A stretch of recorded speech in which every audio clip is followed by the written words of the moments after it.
Panic and concern that diversity in higher education could now be in jeopardy. The U.S. Supreme Court ruling today, it's against affirmative action for colleges. And that means that race now cannot be used as a factor in the student admissions process. Justices said it violates the 14th Amendment's Equal Protection Clause. Atlanta News First political reporter Doug Reardon is live at Emory University in DeKalb County. So what does this ruling mean, Doug, for Georgia students?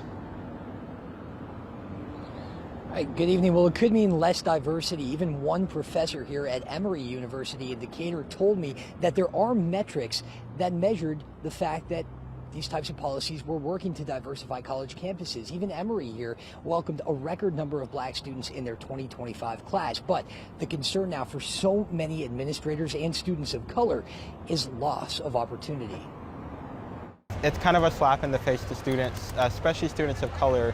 Georgia State juniors Jordan Madden and Rhea Wunsch, both public policy majors, are worried about a world without affirmative action. Knowing that I have sisters, I have brothers who are coming up after me, who are going through the college process now, it's going to be a little bit more difficult for them than it was for me. Thursday's Supreme Court ruling ending race-conscious job and college applications could make schools around the country less diverse. All of these students are very deserving of their spot. They just haven't been given the same opportunities. The decision prompted anger and concern from universities across the country, who will now have to consider new ways to diversify their student bodies. I saw it coming. I was waiting on it. I knew what the result would be. Professor Darren Hutchinson, who runs Emory University's Center for Civil Rights and Social Justice, wasn't surprised by the decision of the court's conservative majority. He says schools will now have to take more time and care in their admissions process.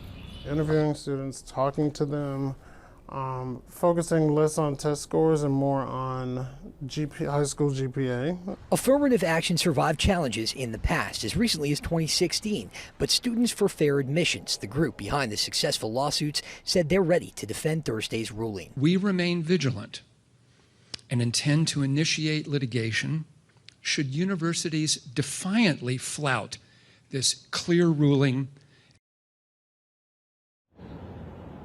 And we did hear back from the University of Georgia system today, who told us they weren't using race as a factor for admissions at any of their 26 schools anyways, even before today's ruling. However, it still could affect students incoming to any of those schools in the coming years. We're live at Emory University in Decatur tonight. Doug Reardon, Atlanta News First. Thank you, Doug. And just in, reaction from Spelman College, one of Atlanta's HBCUs. President Helene Gale saying, quote, "This ruling reverses generations of progress that opened the doors for black and brown communities to have equal access to higher education at institutions of their choice.